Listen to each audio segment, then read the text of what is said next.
Welcome to Beyond Podcast. I'm your host, Anthony Petrellis, and we are super excited for today's guest. I mean, this is actually the second guest this week that is a two-timer. That is a second time on the podcast.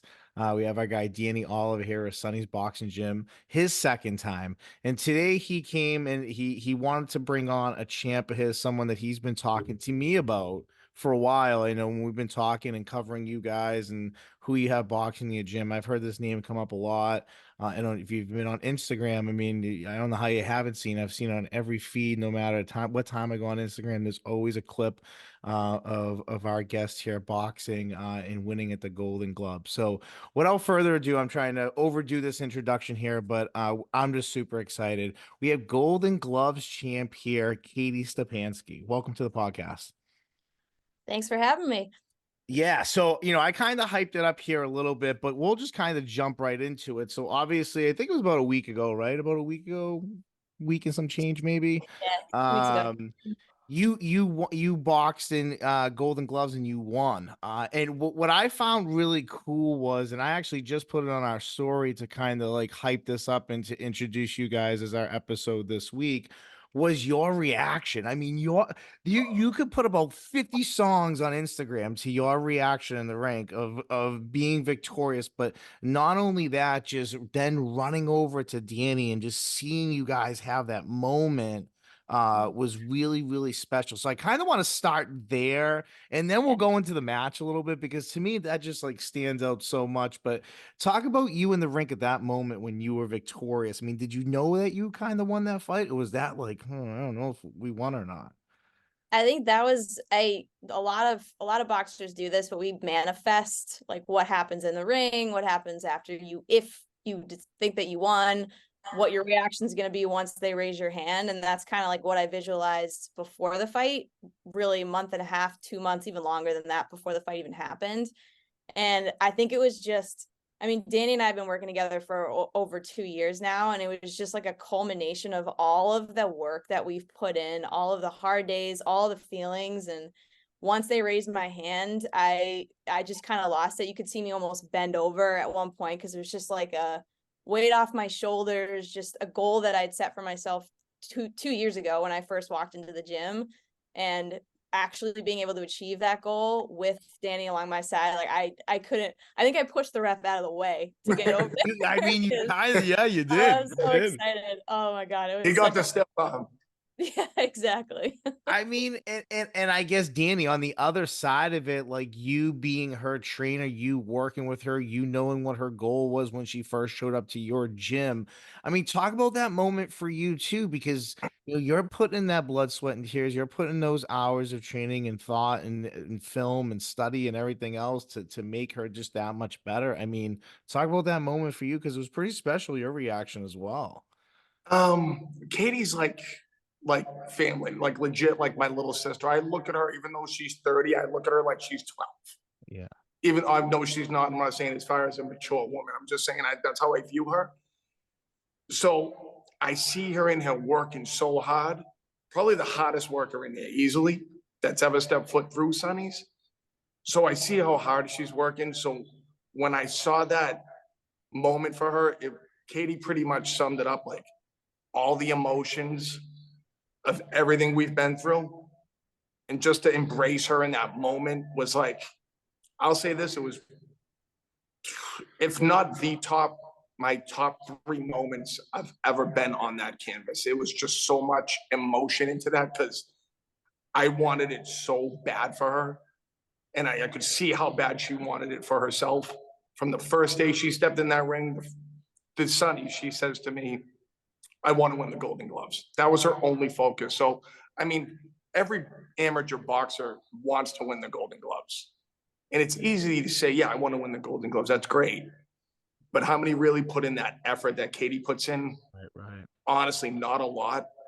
She's been through a lot in the gym and that hard work. We came off a tough loss. You know what I mean? So, like, for her to bounce back, not only physically, but mentally was just absolutely amazing to me. And it was one of probably my biggest accomplishment as a coach, just to see her do it. Yeah, I mean, and talk about that because you know, you mentioned top 3 moments on canvas. I mean, you're talking as a boxer as well, correct? I mean, when you say MMA, yeah, boxer, MMA fighter, coach. I just, because we have no control as coaches, we have no control in that ring. We can control everything leading up to it. But a lot of fighters, boxers, MMA, they forget what they're supposed to do in there. yeah. So for Katie to just fight the absolute perfect fight, it was just perfect. I mean, it was something that you could, her story, as far as leading up to the Golden Gloves, not to get corny, could literally be a movie. It was just so special. But top 3, I would definitely say it, because to see her win, she wasn't supposed to win that fight, according to everybody else. And to see her win by a unanimous decision with beautifully timed overhand rights that were just landing perfectly. It was just amazing. Everything we trained, everything she did on her own, just came together for the most perfect fight. And she won a unanimous decision. And it was just something special, something I'll always remember, to be honest with you. I mean, that's amazing to hear you say, because obviously you've been in some big fights yourself and some big moments and opportunities. So for yourself to say that, I mean, that is special and nice relationship that you two have, and shows the bonds and how important that is to be successful, I'm sure, in your guys' field and what you do for a living. It's, you know, that coach and player bond, and what we cover in our world is so important. So in your world, it's every day, it's 7 days a week, it's nonstop. You mentioned her hard work. I mean, talk about training for this fight. And Katie, I guess I'll start with you. Like, what was maybe different about training for this specific fight, maybe versus your other fights, outside of the pressures of obviously what it brings to the table? But for you, maybe what was just different about your training regimen that was different than your other fights? I think for this fight in particular, because we had a little over a year and a half of working together, Danny really got to know my strengths as a fighter.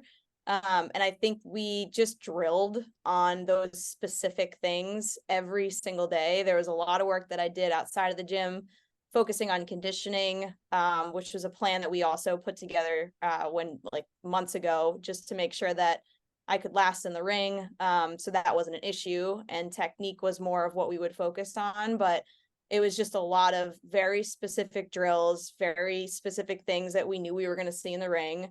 And every single time that I went in there, we drilled again and again. We also did a ton of sparring, which was something I think, just going into this fight in particular, the more reps, the more sparring we could get, whether it's at Sonny's or our friends over at Nolan Brothers too. Those guys. I love those guys. But it's just a good group of people, being able to get a lot of women in the ring to work with.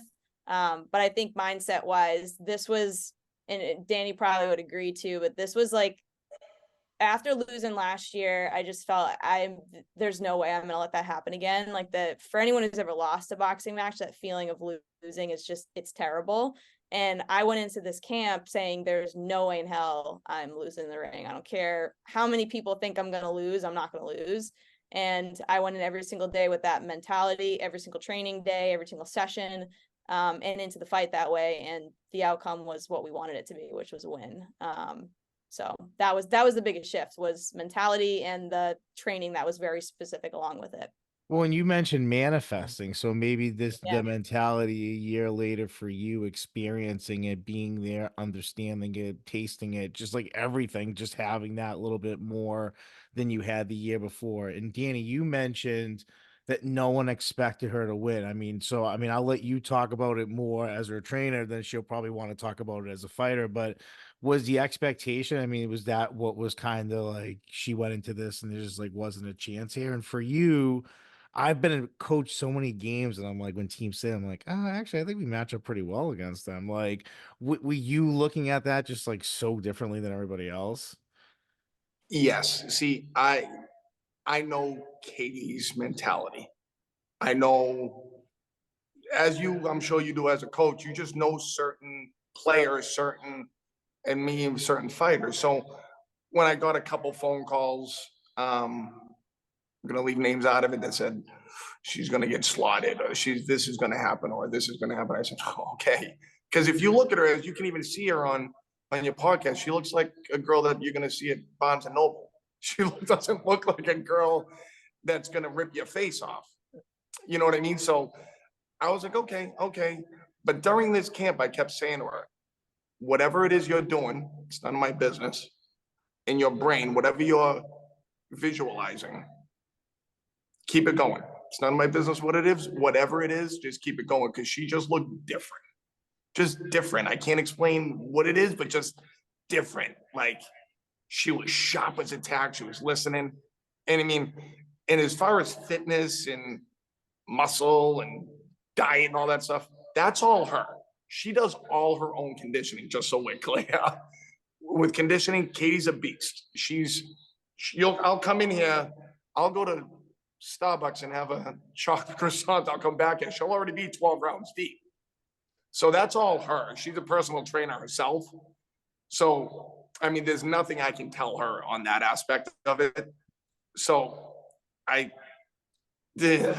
So it must be nice for you to then focus on the boxing aspects of it, like the it makes it so O's much and that. easier to have somebody like Katie, Yeah. because I don't have to worry about the conditioning, you know. But to go back to your original question, because I had ADD and got sidetracked. Yeah, no, that's trust me, I do it all the time. Just let me hold on. All right, I tucked my riddle. We're good. No, I knew what I had in her. Yeah. You know what I mean? And I knew whatever she was manifesting or whatever she was doing was working. When she was sparring, everything just slowed down for her in the ring. Her sparring sessions, and I was actually saying this either today or yesterday to her, like, you know, when those basketball players like Kobe Bryant say, I was just in the zone, they can't miss. Yeah. That whole camp was this way for Katie. She couldn't miss. She started just peaking at the right time. And I mean, she's just a special person, a special fighter. Yeah, I mean, I saw you fight at Sonny's, and I mean this with as much respect as I can say it, but you absolutely annihilated the girl that you boxed, and I was just like impressed, like just like you just kept going forward and forward and forward and forward. I mean, to the point that you probably got more exhausted by the bazillion punches that you threw than anything else, and probably worked on your conditioning even more after that, just because you are tough. Like, you beat me up. But like, for you, I mean, what was like, say, like, that was the last time I saw you, and I'm trying to think even when that event was. November, maybe December. December. Okay. So what maybe from then to that point was different in your fighting? Like, what did you maybe see after that just like you knew you had to change, or something that you maybe focused and worked on? Whoever wants to take that. Catherine? I mean, I think it's kind of what Danny said about slowing things down. It felt like in that moment, that was kind of what you saw on that day was me just releasing a ton of emotion. Yeah. Because it was, I was supposed to fight in September and I didn't get the opportunity to. So it's just kind of like I was ready to go, and it got delayed. I And, mean, I had to yeah. wait, and it was tough. So that December fight was just me kind of unleashing, and I feel like I needed that to say, all right, I got that out of the way. I know that I can go the 3 rounds. I know that I can push myself. And the rest of camp was literally just focus. Like, I had that one goal in mind, which was to win the Golden Gloves. And everything that I did, everything slowed down in sparring. I started to see boxing more as a chess game, which before, like, even a year ago, like, it was much more just like I was a brawler. I was a very aggressive boxer, which is what you saw in December. And that changed because I started to see what would happen and test things out in sparring with all the sparring sessions that I was getting, with the work that Danny and I were doing in the ring with pads. Like, there's so many things that I just noticed a lot more because we were drilling it all the time. And then in sparring, I would just see it, things slowed down. And that's kind of what I took into the fight, was just, all right, slow things down, take one breath at a time. You've seen this in your head. You've manifested this. You know what's going to happen. You just have to do it. And that's like, it was the weirdest feeling. And Danny will even say, like, when I was in the ring after the first round of the fight, I sat down. He's like, Katie, like, you good? Like, how's your wind? How's your wind? And I was like, Dan, I'm gonna be honest. Like, I'm totally fine right now. Like, No, no, that's not what you said. See, that's Katie being Katie. You want to know what she said? What? Yeah, I it's said, true. hey, how we doing? You're boxing beautifully. You're absolutely. I go, how do you feel right now? I see Katie laughing, smiling, like, no, that's not what she said. She goes, I'm effing fine. Like, Yeah. like attitude towards, I'm effing fine. I said, all right, let's go. I mean, so you okay, so talk about that. You're in the corner, you sit down, you're manifesting, right? That's what you're doing, right?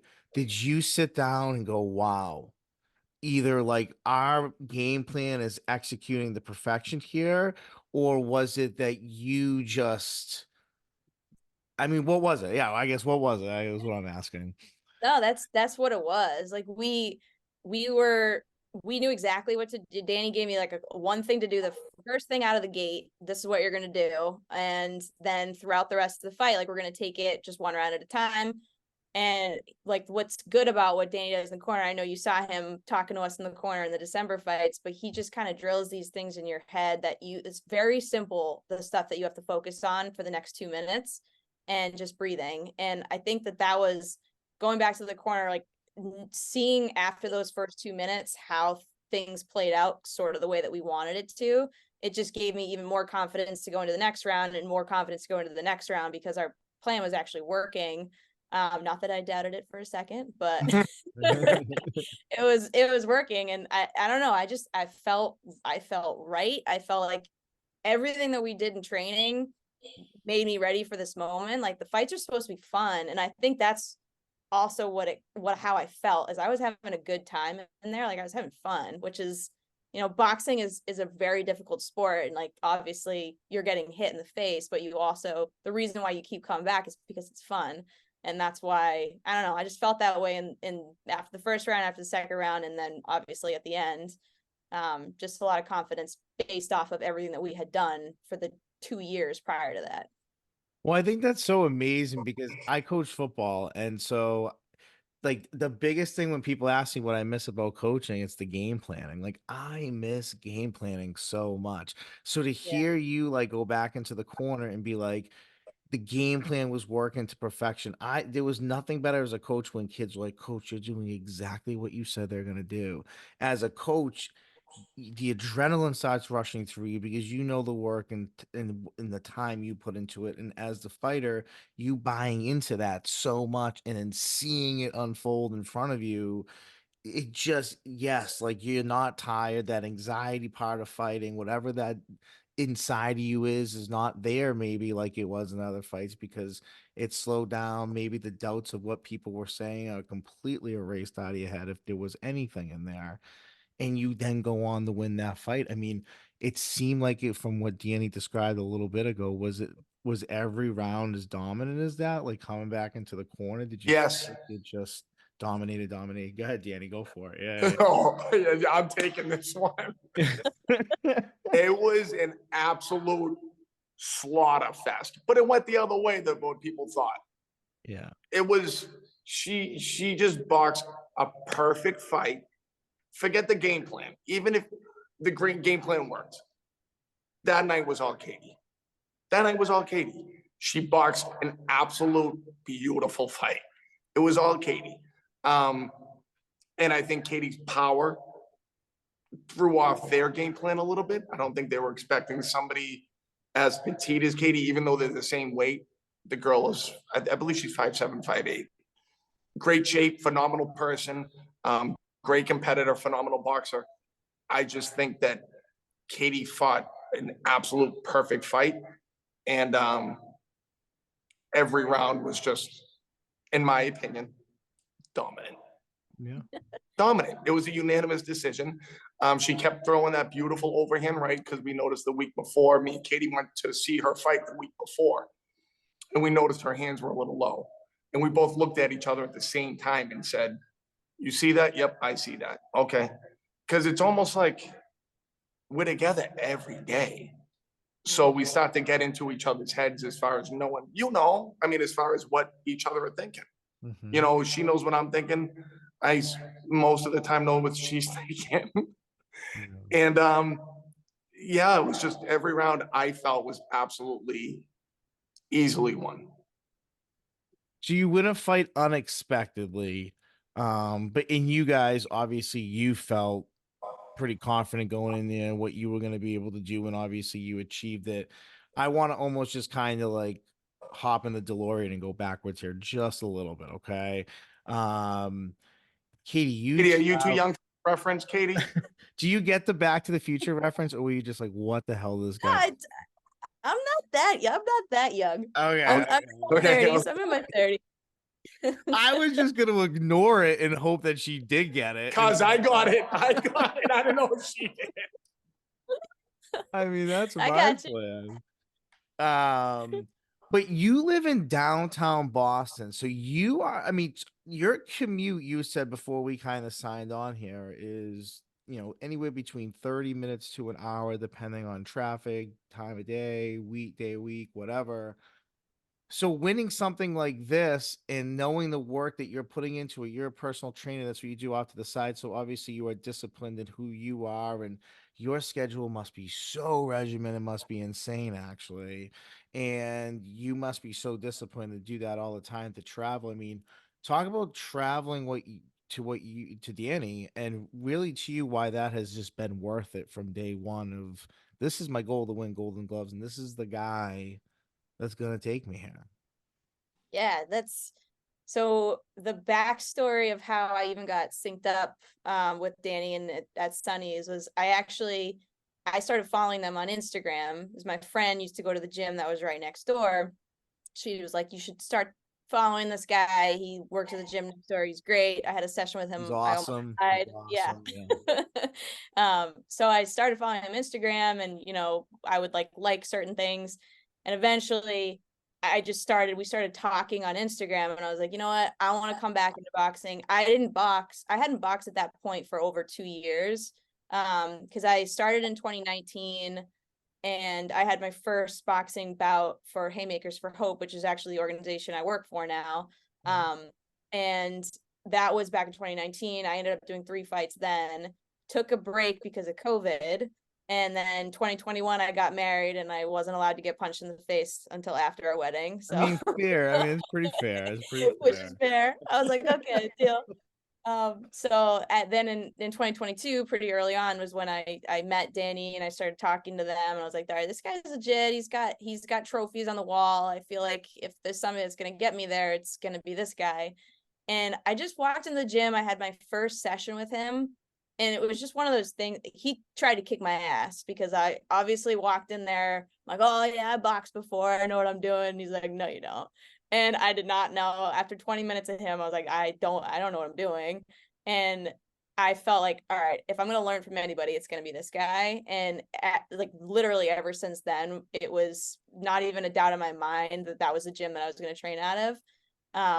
And making the trek up there every day, it almost didn't even matter, it just 30, 45 minutes. People travel back in the day too, especially a lot longer to get to their boxing gyms or even to get to sparring.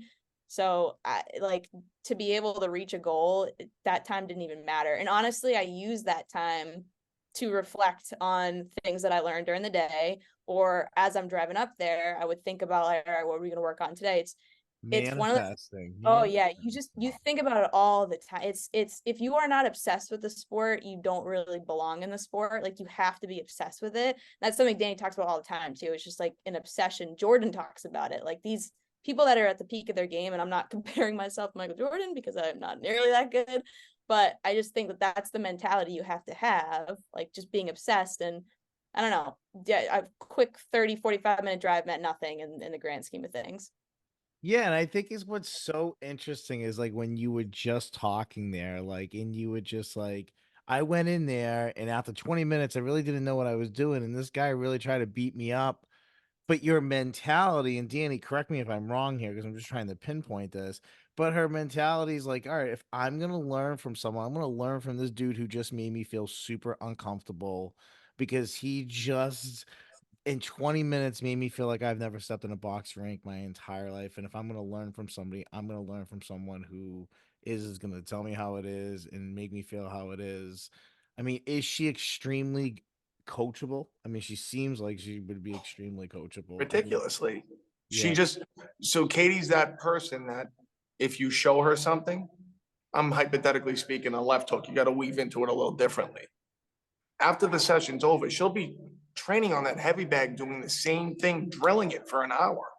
I'm over there eating crumble cookies. I look over, I have chocolate chips coming down my, and she's still weaving into that left hook. Hey, am I doing this angle right? Asking questions. And it obviously shows, you know what I mean? In the way I see her spar, she's just the perfect athlete you want on your team.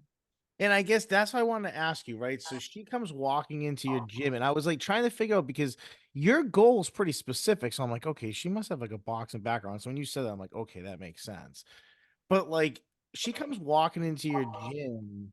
What's different about someone like her walking into your gym?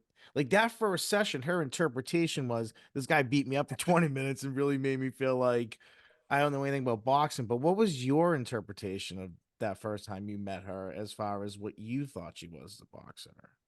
So looking at Katie, as I said, Katie, I love you, but Katie is a little like nerd. Look at her.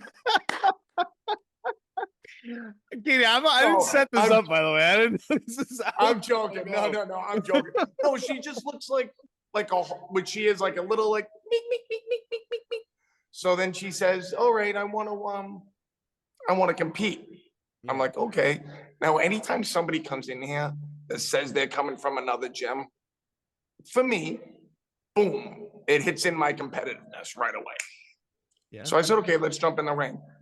I tried to absolutely smush her, like make her puke. Yeah.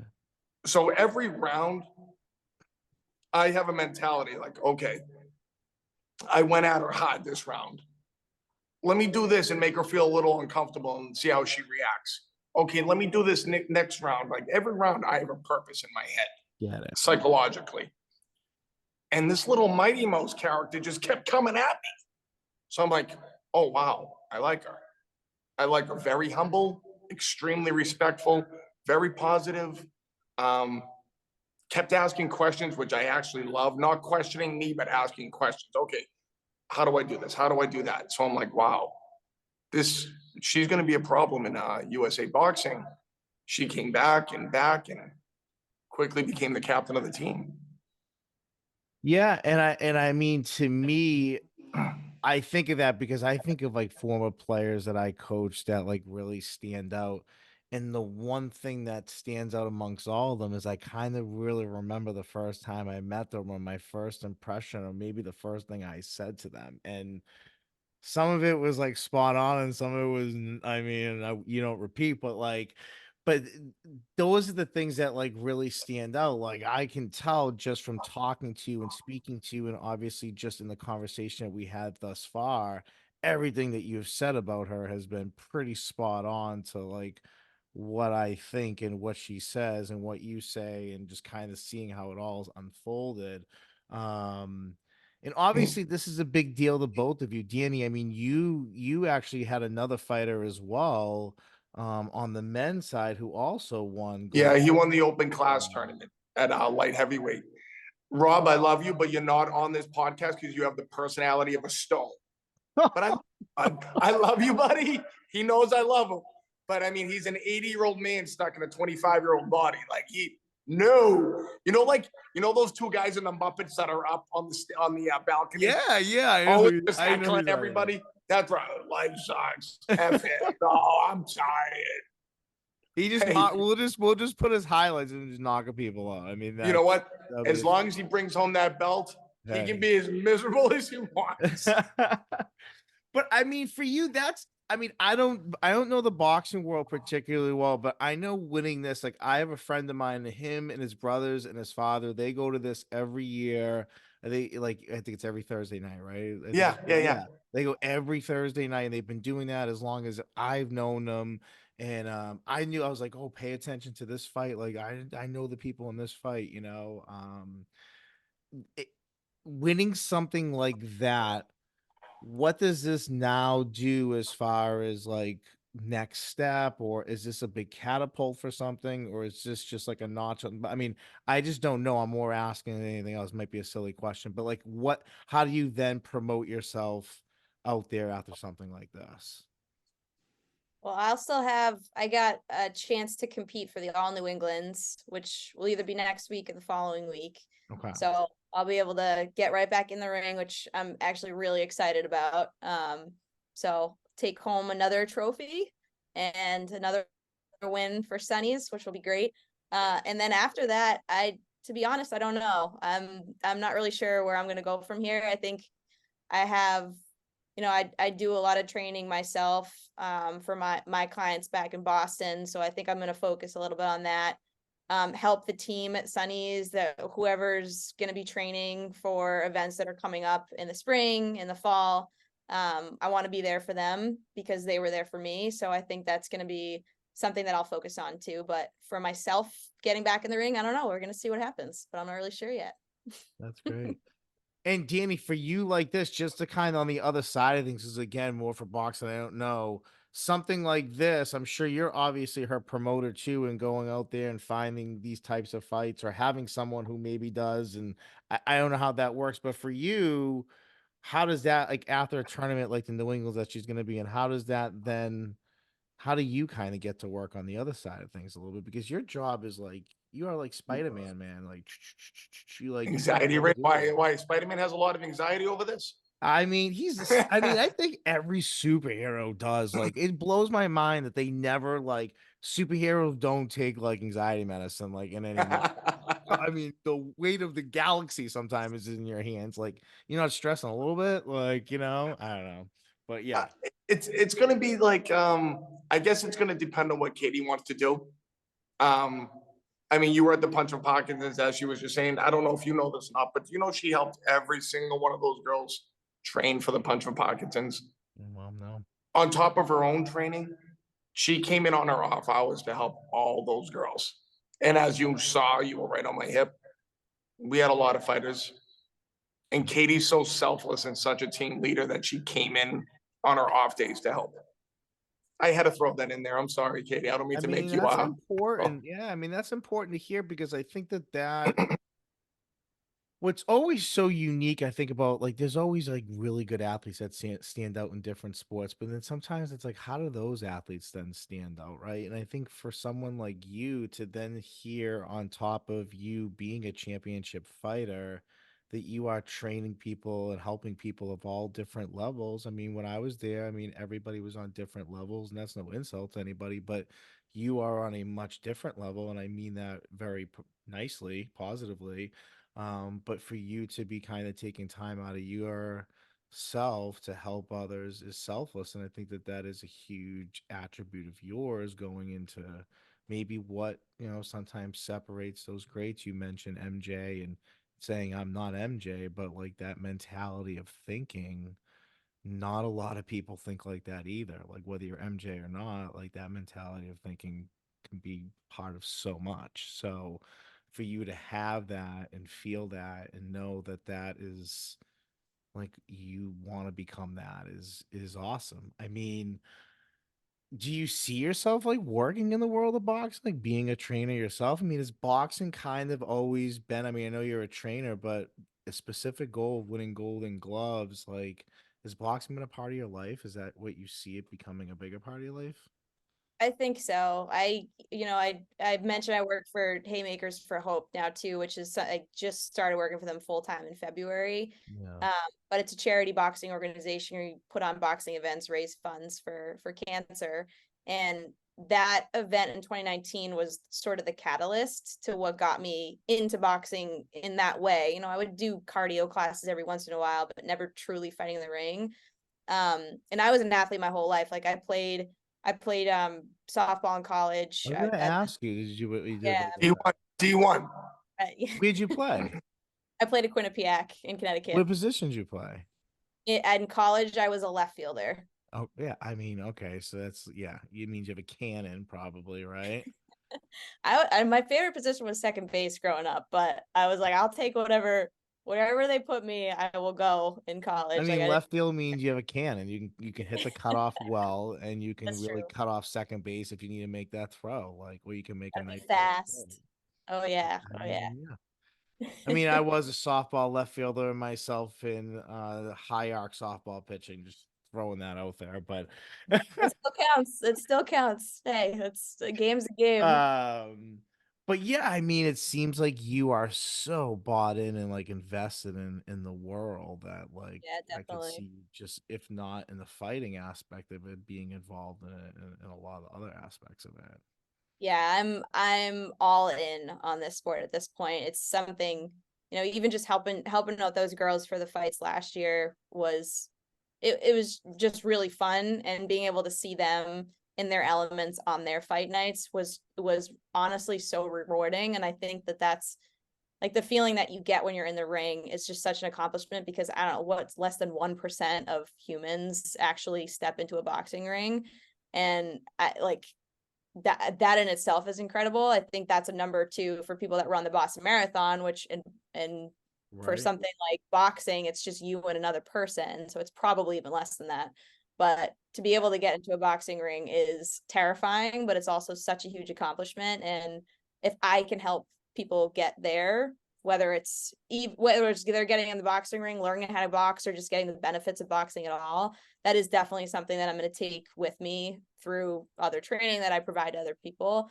But I think whatever that next class of people is that come through at Sunny's, that want to step into the ring for the first time, which there are some people there right now that are thinking about it. So, Yeah. and I Well, tell them Scam, all the time, we got this. We got Scammer that wants to fight. he's getting a banner. Scammer gets a banner. Yeah. So I got banners made for all of the champions that we've had here, Yeah. and we have this gentleman here. His name's Nicholas Colarusso, but we call him Nicholas Scammerusso. Because I he's follow him on Instagram. I do like the you things follow the both. I scammer? do, yeah.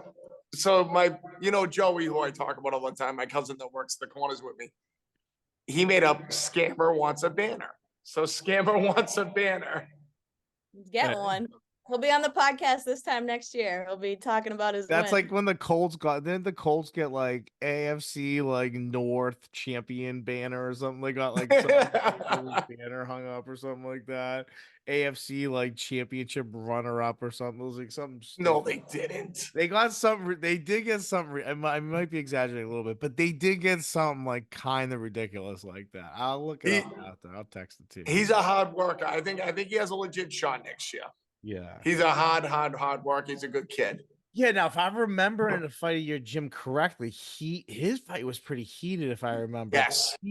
at one point it was in your corner, and he just like connected with like two left hooks maybe, and Yep. Don't just tell him. stunned. Don't And tell him. I was on the camera like, whoa! And then your reaction, because you were like straight across from me, like it kind of turned the tide of the fight. Like honestly, I felt like that kid was really phased after that. I mean, most people would have been, but he He showed a really, lot of heart that fight. A yeah, he lot of did. heart that fight. I was real proud of him that fight. He did very, very well. I break his chops a lot, but at the end of the day, he's a tough competitor, puts in the hard work. I have a soft spot for the little scammer. Yeah.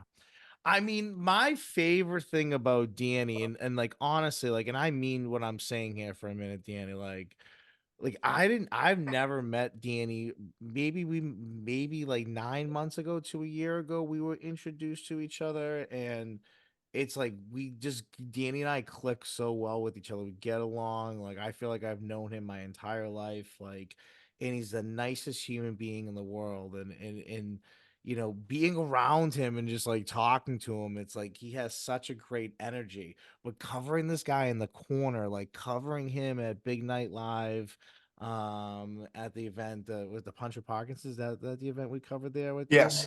and then to at your gym, you in the corner is like, dude, I would run through a wall for you. Like if you told me right now to come to the gym and fight somebody for you, I would with this. I would with this. I do it against everyone telling me not to. I would do it because that's the type of dude you seem to be. I mean, what is it about you that just like how do you know when to just like step on it with people, when to be calm with people, when to just give it to people? I mean, as a coach, man, like you have a lot of success, and I know you're gonna get bashful about it, but you have a lot of champions. You had 2 gold gloves. I mean, I'm sure I could dig and find there's a million other people. I walk in you 4 gold gloves you have in total. Yeah. Is that Yeah, what you're so talking? yeah, I mean, if you can give me there's probably a million other things that I don't even know that you could keep going and going with, but you are successful as hell, dude. My question to you is just how do you know when you are in a corner how to talk to people in that moment? So everybody's different, as you know. Right. But I feel when I'm in that corner, I mean, I know I say it a lot, but it's all about the gym, man. I really truly mean that. I know I've said it before, but I really truly mean it's about the gym. So when I look behind me and I see the Sonny's crowd, I feed off their energy. It's really a family atmosphere here. It's really truly we, not me. So when I'm in that corner and say Katie, I'm not going to speak to somebody else the same. I know I can tell Katie, pick it the F up. What the F we doing here? And she's going to pick it up. Where another fighter, I can be like, all right, relax. Don't worry about it. Da, da, da, da, da. So, I mean, it's more psychological at that point. But for me, I love pressure. I truly love the pressure. Some people fold. I love it. I always have loved it. I look in that crowd and I see the Sonny's people, and it's just, I feel like the weight is on me, the pressure, because it is. I'm alone in that corner. I got my cousin Joey right there though, but he's the hype man. I mean, he gets just as gassed up as I do. I send you a couple. Did I send you a couple pictures where you're like, I feel like you may have. I'm like, yeah, I'm like trying to put I together can't in my talk about head. what the pictures are doing right now. And Yeah. don't worry, they're not any sexting going on, guys. So don't get the wrong idea. But no, he gets his gas dying. But for me, it's all psychological. For me, and I feel that energy from fighting. I know what they're feeling. You know what I mean? So I know, like, it's easy for any coach to just stand in the corner and go, 1, 2, 3, yeah, get your wind up, keep punching. Great, that's awesome. But you got to know what makes everybody tick, in my opinion. Like what makes them? What's that? You know what I mean? Yeah. That it factor that makes them tick. And then when I know what makes them tick, as you've seen, Yeah. I go.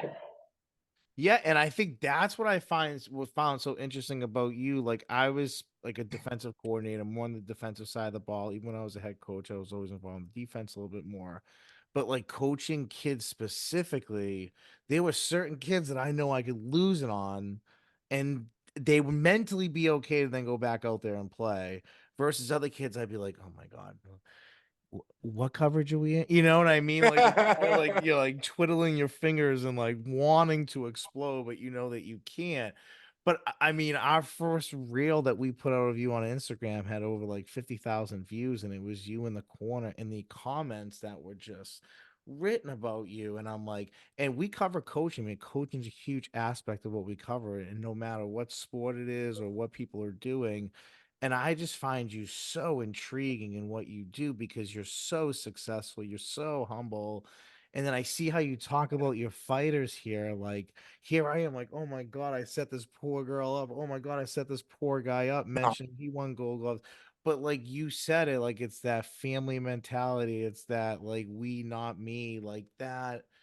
I mean, yeah, I mean that's and you know, I mean, I love you, and I'm saying that, but like that does stand out about you. Like people that I've now talked to, this is not the first person I've talked to in your gym. People that know you, people that are around this industry that I'm getting to know just meeting through you or doing these couple of events. You have the secret juice. Apparently, you have the secret juice, and it's only getting bigger and bigger and bigger. So you're doing A lot something of right. that is people like Katie though too, and my cousin. We have a kid here, John Sinelli. It really truly is. I know I'm the face. I get it. It's my gym, but I mean, it's really truly everybody. So I can't take the credit for that. It really is everybody. It truly is. I mean that from the bottom of my heart. I get As that. far as technique and stuff, yeah, I get it. You know what I mean? I teach the technique, but as far as the feeling, the atmosphere, the we not me, that's really truly everybody in this gym. I mean, we hang out outside of here. You know what I mean? We hang out after work. It's a family gym here, man. And it's like, without Katie, I wouldn't have been as prepared for the punch for Parkinson's. Without John Sinelli and my cousin Steve and Joe, I'm not as prepared. I can only take on so many people. So by getting everybody involved, it's almost like we all want it for each other. And I think we all feed off that energy. I really do. Like, Katie would obviously answer this better than I can, but she turns to the crowd. If you notice, she puts her hands up, like acknowledging the family. You know what I mean? Like, it is special here. In my opinion, it truly is like a different vibe here. I mean, Katie, do you want to add on to that? Because obviously you have trained at other places, so you know better than any of us when he says that. No, I was just gonna say, like, the crowd aspect when you're actually fighting and all those people showing up, and it's not just for my fights, like everybody does that for everybody's fights. Like, everyone was at Punch for Parkinson's, everyone was at Haymakers, everyone was at the Gloves, the New England's. Like, our Sonny's family shows up, and it's everybody's got their Sonny shirts on. You can hear the crowd shouting. Like, at some points in my fight, yeah, I was like waving to the crowd because I knew who was sitting there, because every single time I know that they're going to be there because they always show up. And my mom said that to me last year. She came to my fight, the fight that I lost, actually, the Golden Gloves last year. But she came, and when you leave the fight, you walk out and everybody like kind of meets in this little corridor right outside. And I might have gotten 50 hugs from all these people that were wearing Sonny's sweatshirts, because they knew that I worked my ass off to get in there, that even like despite the outcome, they knew. And my mom just came, she's like, wow, like, I didn't know that you were as popular as you were. I didn't know that you knew this many people. I didn't know that this crew kind of like ran like that. And it was just, I don't know, it was special. And for somebody, my like a member of my actual direct family is pointing that out, and she sees that I have the second family, and it's like, I don't know, it's just really special. Everybody shows up, everybody's always supporting each other, and I don't know, we have a good time. There's a lot of ball busting. No, not on me. I could see that. I could totally see that. I mean, Oh, yeah. Really, Katie does all the ball busting. I don't even say nothing. I mean, I just had guests on here the other day, and we were talking about like building a culture and how important that is like any successful program or any successful team. If you have good culture within your organization or within your team, that goes a long way to then everybody else feeling comfortable about getting what it is they need to get better at or done. And that seems like what this gym is. And I think that obviously then the success you see off of it, that isn't by accident, right? Like that formula of hard work, honesty, love, busting chops, in it to win it, we, not me. That formula is working. Like that is clearly working amongst the fighters buying into it. I mean, it's as simple as the Patriots, do your job, right? And everybody adopted that mentality in New England, even whether you were a teacher or a boxer or a delivery person, like you live by that motto. You lived by it, whatever you did. And that's like obviously what we're seeing here.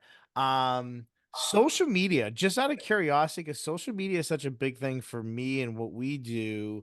I mean, for you guys, and I mean, I honestly, that's how I knew you won. I just kept going on Instagram, refreshing and following Sonny's story. Like that's how I knew you won. Like on third, like that's how I knew. So social media is a big part of this. I'm seeing Sonny's everywhere. But for yourself as a boxer as well, and you taking yourself to that next level, and obviously you have New England's coming up. Have you seen yourself from, maybe we'll just measure it from last Golden Gloves to this Golden Gloves? Have you seen yourself on social media? Has that become more important part of your growth as a boxer as well? Yeah, I think just coming to Sonny's has helped that a lot too. I mean, it actually, the reason why I even started at Sonny's was because of social media. So that got me in the door, just period, from the stuff that Danny posts up there. But for myself, I use it a lot just to I don't know if legitimize is the right word, but just to kind of put my stamp in as, because I am a trainer, I am coaching people. I want people to know that I'm also doing the stuff. Like I said this to Danny earlier today, like practice what you preach. I tell people all this stuff about nutrition. I tell people all this stuff about working out, conditioning, and it's the stuff that I do myself, or like a level of it at least. So I have to have some legitimacy in doing that. And so that's what I use my social media for. And also to celebrate, like I went like this. Hey. Practice what you preach. I'm kidding. We had a bet at one point that was supposed to stop from, I guess it's null and void now because the fight's over. It's done. So you do whatever you want. How about next year when Scammer goes for the banner instead of 4 Golden Gloves, we're gonna try to get 5. Then we'll do it for his. Perfect. Oh, okay, you heard it here. I'll have this tape. I have the tape here. So and Scammer wants a banner. So we've been in the we've entered the Golden Gloves, like I said earlier. 3 years. We have 4 titles. We're gonna go for 5 next year. Hey. I mean, you might have a T-shirt ready to go too. Scammer wants a banner. I mean, you know how Jim would probably buy that. I mean, I don't know personally, but Joey probably I'd has buy that one just out of principle. I mean, and just kind of flipping it, Danny, is just something that like I heard Katie mention that stood out to me. She had mentioned her mom like seeing that second family in that sea of like Sonny's box and like wearing that stuff. I mean, for you, people looking at that, like if I'm someone just standing in that area or looking in that area and I just see a sea of this gym and the crowd they roll in with at all these different places, I mean, that got to make you feel good when you Unbelievable. see that like I mean, this is your family, like extended family, and you just see that no matter where or who or what, they're there. It's unbelievable. It's really it's cool as shit. Oops, can I say that? Yeah, don't worry about it. Don't worry about it. No, it's I mean, especially for Katie. You know what I mean? Katie's the face of the gym. So when she won, trust me, not only I was emotional. I'll say emotional. That doesn't make me look like any weak, right? No, listen, I think it shows the investment as a coach that you have in your fighters, truthfully, if I'm being honest. Yeah. There's a couple fighters in here that are different. I always looked at Katie like, oh my God, I hate you. Hold on. Yeah. Oh, he's getting emotional. I mean, that must make you feel great though, like when just hear that or see that, I had a sneeze. Yeah. We've been through a lot. Like it's just one of those, yeah. I've always pulled her aside and said, I really, really, really love you like you're my little sister. I don't know how much those weren't just words because I don't say it lightly. I really, truly, truly, genuinely do. For her to win this was like just so, it was very special to me. It was. And I think that that's great to hear. I mean, obviously, what you guys do is a lot of work, right? And obviously, for Katie, you choose the aspect of the commute where most people would shy away from that. You look at like success is this many hours per day commuting or doing what I need to do. A lot of other people completely shy away from that and avoid doing that all in all. I mean, for you, talk about why something like that separates your performance, your growth. Why doing something like that has separated your growth or separated your growth as a boxer now for so long. I think it's just hard. Like when I set a lot of goals for myself, but this one just had more of an emotional feeling behind it just because of how much it means. Yeah. To myself through like just to get to that level of all these people that have actually made it to the Golden Gloves, not only won but made it there. Yeah. And there's just a lot of heart behind it. There are a lot of people that work hard there are a lot of people that are talented. There are a lot of people that are athletic. And, you know, I have some of those attributes, but like I showed Danny a video of me from maybe 3 years ago, my first time sparring. I looked awful. Like if I showed that to the girls now, they'd be like, that's not the same boxer. Like but it's taken that much hard work. And I think that's the biggest thing is if you don't have heart as a boxer, then you're not going to be able to get through the losses. You're not going to be able to keep coming back to the gym when you've had a bad day. You're not going to be able to make it to that stage and know, okay, I got to fight real hard for the next 6 minutes or else I'm walking away and I have to wait another full 365 days to get back here. Like it's the heart that kind of keeps you going throughout all of training, throughout all of the conversations that you have at home. Like my poor husband, like I talk his ear off about boxing all the time, day in, day out, because it's something that I really want. And I don't know, it's that heart that's kept me going. It's that heart that kept me going in the rounds of the fight. And it's the heart that's going to keep me going into the next fight that I'm going to have in a couple weeks. Like I want it so badly. And I think Danny said it earlier, people say they want something, but unless you actually put the action behind it, to get there, you're not going to get there. You can't just say you want to do something. You actually have to put in the work to do it. And that's what we did. And it's so funny you say that because I've had this conversation recently with a few different people, and I would say 6, 7 months ago, this podcast, we were at a different point when we kind of started switching gears and having on more athletes. And the one thing I would hear so many athletes say is, "Oh yeah, it's like want to grind and work hard and get better." And well, what are you doing? And you don't always get like something back, like what? Well, I'm gonna do this, or well, right now I'm in the well, and they're not quite doing it. Like, okay, over the last like now when I have a lot of guests or kids that reach out, like to me, that is one of the biggest things that like I look at is like, what are you doing different than these other 50 high school kids that want to get on this podcast? What is it that's separating you? What is it that you're doing different? And now that these guests that I have on, when you start having these conversations with them, you just hear how different they are than having on some random kid who's like, "Well, you know, I'm gonna be a senior this year, and it's my year, and this is gonna be great." And you're like, "Bro, like that's not how this works. Like, if you want something, you gotta go get it. Like, period. Like, if you want it bad enough, you figure it out." Like, and I think just hearing that, like that is like when other boxes look at you, that's probably how I would say other boxes in the gym look at you. They just look at you as like, this is the hardest working person here. This is the person who complains the least amount here. This is the person who probably puts in the longest, or if not one of the longest commutes here every day. Like, and here they are shining, and here they are coming to root for us, and here they are being our biggest cheerleader, and here they are giving us extra work. Like, that that stuff like definitely translate into your success in the ring because that stuff's special. Like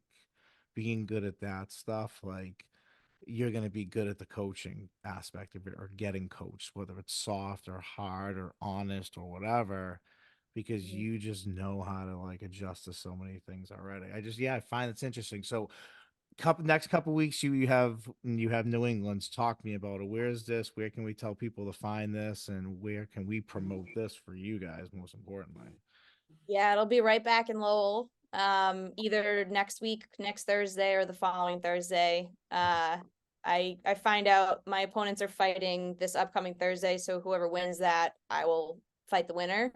And then taking home the All New England Championship title, which is the goal. So all right. So Let's you win go, this. baby. Whoever wins this next one coming up, you fight them, and then is that it? Whoever wins that wins New England, or is there something beyond that?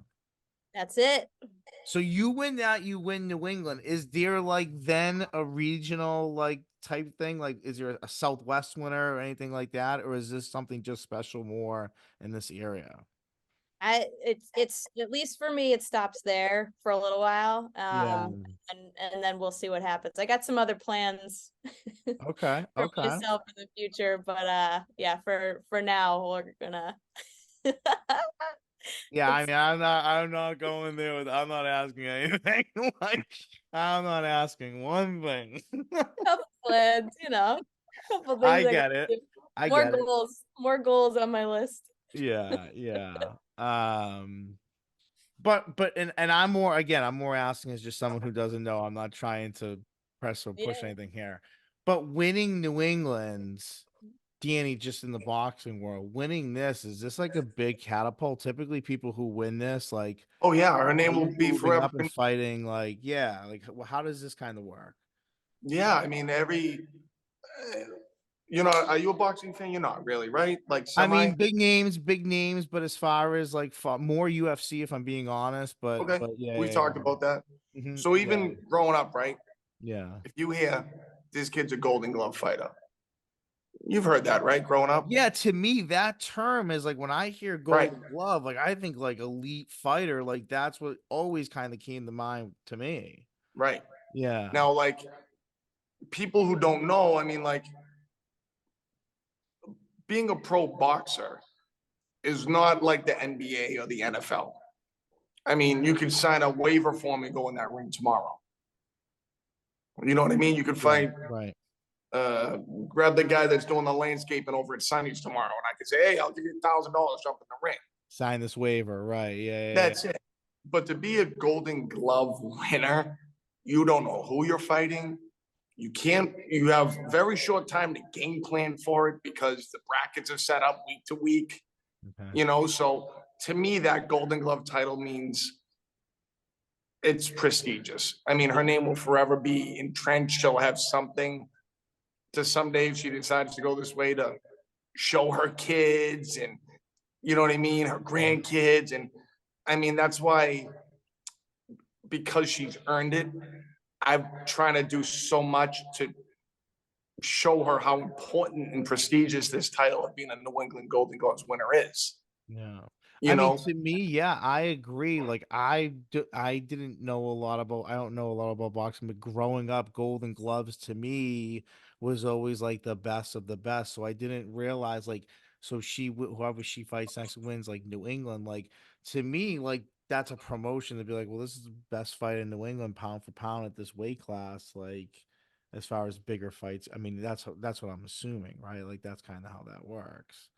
yeah, Yeah. yes, Yeah.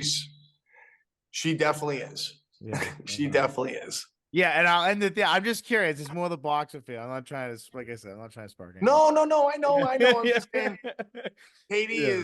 is all around probably the best human you'll ever meet, and probably one of the best boxers you'll ever meet. Yeah. Yeah. Definitely one of the hottest workers, that's for sure. I mean, that's great. And that to hear that, because obviously, like I mentioned before, like you are having a lot of success with a lot of your fighters. And what I love, and I can't think of the kid's name. I was actually watching it yesterday and I was like giggling, is that little kid that you had like the big pun song to when he was like walking up and just throwing the jabs. Oh yeah, I Amari. can't, yeah, oh my god, the kid Amari, kills yeah. me. I mean, I feel like like we talked about the last 9 months of your social media to a year where I met you, where I feel like your gym is specifically grown as youth. I feel like I see a lot of young Yeah, kids working out in there. I know I sent family your way, and you were great yeah. with We worked them. with little man. You did work with them, and I know, yeah, we made a nice little video for you guys when you did that. It was like it meant a lot to me. But I'm seeing that with a lot of like a youth movement of young kids coming in. I follow some of these kids on Instagram and I see they play basketball and they play other sports. So you get some athletes coming in there and working with you. I mean, has there been a boom in that, or am you just kind of showing that more off on social media lately? No, I mean, like, so I think, and I'm not just saying this to make her feel good, but seeing these young kids, for example, I have two little kids, Nicky Grasso. I don't know if you've seen it. He's on my social media a lot. Okay. And we have a little kid, Kristen Delicato. I think them coming to the gym and then they were actually holding the ropes open for the ring girls at the Golden Gloves. Yeah. Them seeing that atmosphere, that old school atmosphere, and seeing Katie win and the feeling that she had, they want that. They want to feel that. They want to feel what Rob feels, that winner, and everybody gravitating towards them. They want that. So I think that has brought them in here, and they're like little gym partners now. They come in, they do their homework, they go hit the bag a little bit. But from my point of view, it makes it a lot easier because their parents are just on board. Actually, Nikki is, remember Courtney Grasso? She fought at the Punch and Park and she got a knockout.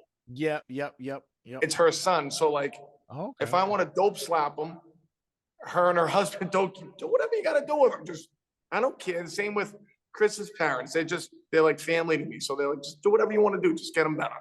Yeah. So it makes my job easier. But I think them being in the scene and seeing Katie and Rob win and being at our events, they want that feeling.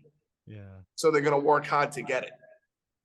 I mean, that's great. And Katie, do you look at that as for like young girls, or especially maybe some younger girls in the gym or just girls in the gym? Do you look at that as like an added responsibility? Like Spider-Man says, like, with great power comes great responsibility. I mean, do you look at that in a sense and say to yourself, like, being a role model and being that for the people in this gym is important to me?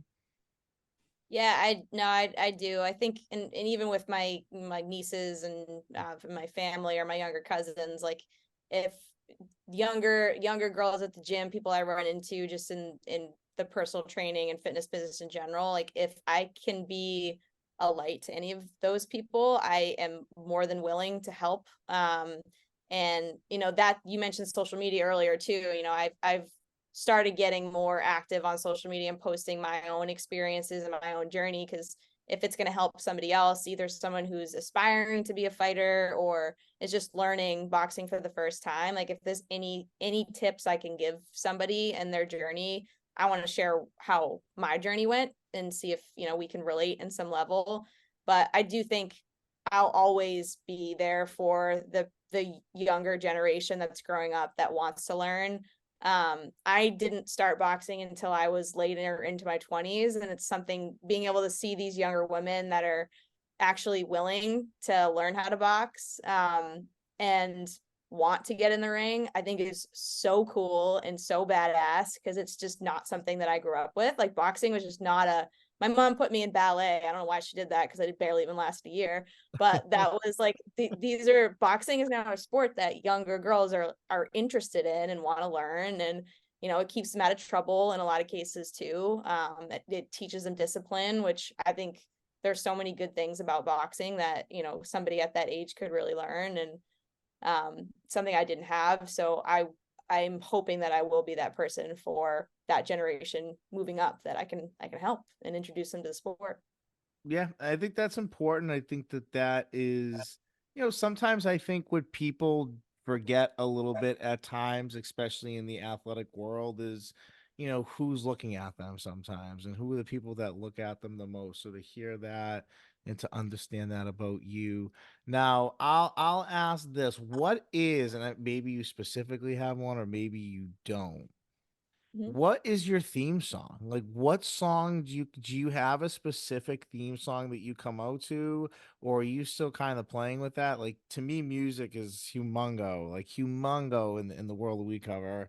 Is there a certain song you have, or are you still figuring that world out? I'll be honest, like I had a walkout song when I did my Haymakers fight, and it was something I made myself. It was like a mashup with the Rocky quote from the third movie and I think some Right. Kanye background song. Okay. But now I like listening to more mellow music. And my husband's gonna kill me for saying this, but honestly, my wedding song, uh, which is Into the Mystic by Van Morrison. It's just like, and it was also my grandmother's song, who she's like she was a special person in my life, is now an angel in heaven, but she is somebody who kind of shaped me as a human being. And that song was very special to her. And it became the song that was special between myself and Ben. And that song is also what I listen to a lot right before I'm about to do a boxing session, a sparring session, or even a fight. And it's weird because it's like calming, but at the same time, it kind of brings my breath down, brings my heart rate down. And it just like reminds me that I have so much love surrounding me in my life, that no matter what happens in the ring, Yeah. it almost like it matters, but it also is like it's gonna be okay. And it helps sort of settle me before I go in there. But yeah, that's over the last like year and a half, that's been something I started listening to right before, and it helps me a lot. Is that how you say you are, like, right before a fight, like, kinda, like, deep breath, relax, not too much, like, animation, you are just, like, locked in and focused on the game plan? This last fight, yeah, and it's something Danny even mentioned to me when I like afterwards, she's like, "You were just really calm," and it's because I've been doing a lot of breath work over the last few months. I did a 15-minute meditation in the locker room right before, and I was just focusing on keeping my breath down, keeping my heart rate down. Because when you get in there, it's like a cannon goes off. You just, you control what you can control, but if your heart rate is controlled, then that's one less thing you have to worry about. But yeah, that was going in calm and staying calm for all 3 rounds was a massive part of what I thought about in training over the last few months. And helped me like massively when I was in the ring, for sure. Big Hey, changes. Danny, how just out of curiosity, how connected are you with these, like, other entities? For example, like, you're boxing, like, and I'm sure there's, like, breathing coaches or yoga coaches or coaches that you know in different worlds that connect to your world, like, do you connect your boxes with different people, or are you kinda all in one? Like, I'm just curious because I know sometimes different fighters have, like, different types of coaches or whatever, like, I didn't know if in the boxing world it's very similar in that sense. So yeah, the only person that I would definitely 100% like, we actually used him for Katie's fight, my little brother that I told you about, a Harvard doctor, Yep. strength coach for the 49ers. Um, as far as that, because I'm not, as far as strength and conditioning, nutrition, I really don't know what I'm talking about with that. I wake up to a sleep of Oreos, you know. But I'm not joking. Katie, am I joking? No, it's true. She comes in, these crumble cookies, Chick-fil-A. What do we got over there now? We got some of those Mariah Carey cookies that just came out. Like, I will say though, that's like, even though it may not be a direct thing that you're coaching on, like Danny gave me a book called Breathe, which was literally an entire book about breathing that I read last year before my last fight. That was just all about like how to breathe and how breathing is important. And I don't know, even if it's not educating directly, it's like supporting. There's Yeah. always some sort of support, like and always checking in, like how's, making sure that even though we're not doing all of the conditioning work there all the time, I have to do my miles at home, doing my running at home. It's when I get to the gym, it's checking in, being like, oh, did you do your miles today? Like, just want to make sure, like, how's your cardio? How's your wind? Like, it's always just knowing to ask those questions, or just making sure that it's continuously part of the regimen that happens, even if it's not in the gym. It's still something that you have to check in on as a coach and make sure that your fighter's doing. Um, so that like, even though, as Danny says, he's not doing Om meditations when we're at the gym. I would die if I ever saw that, but like he knows, like I'll give her the book. I'm gonna send her this stuff on tape. You should see my Instagram. Like there are just videos on videos on videos of stuff that like just things to work on, things to think about. Because when you're in the gym, like I might get Danny for an hour, I might get him for 45 minutes, but that doesn't mean that that's the only hour of the day. Like he's like, it's unlike any coach. Honestly, I've had a lot of coaches in my life, and this man goes above and beyond, truly. That it's an obsession, and like as a coach you kind of have to be obsessed, and if you're not, or if you lose it in some way, then you're not going to be as strong to your athlete. But like it's I don't even know. Yeah, I mean, Well above and it. that's kind of like where I was going with that when I asked him Yeah. that question is like he your his social media in the last 6 months is like a slam dunk. Like if I was somebody who was like trying to find a place to go box or to start out, there's no if, ands, buts about it. I do follow other boxing gyms as well, and nothing touches what he shows off and just like the overall atmosphere and everything else. I mean, his job is nonstop in the sense like I look at coaching and like everyone just looks at like what the product is in the rink or what the product is in the field, but then like all the stuff that goes into it off there is wildly insane and passionate and being obsessed and being the first one in and the last one out. Like that's the stuff that comes that like nobody sees and nobody gets. And like, when I look at Danny, like there hasn't been a person, and I'm not just saying this because he's on the podcast. There has not been a person that I haven't talked to, whether it's somebody connected to him in the gym or outside the gym or in the boxing world or know who he is, or people that have connected us, that doesn't have anything nice to say about this guy. And when it comes to what he does, it's always talked or led with or ended with or began with the word best, unbelievable, champion. Like those are the words I hear when the Danny is being described. And when he comes on here, he's got a personality. When I see him, he is exactly the same person. Like his event, he must have been like, I know I would have probably been stressing out, like whether this person didn't show up or this was here on time or this wasn't, and where's this and who's this and who's that, and like, and he sees like, hey, what's up, brother? How's it going, man? How's everything? I'm like, dude, this guy must be stressed out of his mind, and he just found 5 minutes of calmness to come over and have a conversation with me the second I walked in. Come stand over here. This is my family. Hey, how's it going? There's like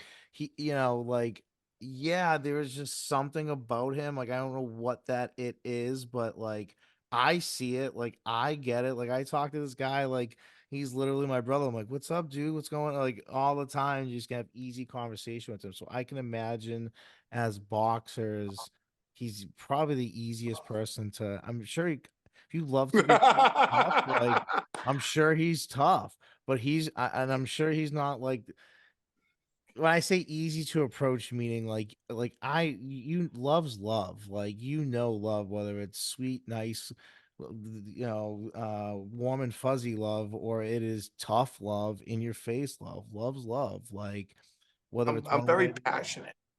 Yeah, Yeah. Passionate. Like well, however it comes out, anybody that competes with me, whether I break their chops relentlessly, maybe a little too much or whatever, speak to everybody differently. I genuinely love everybody that throws on that Sonny's jersey. I do. I really do care so much.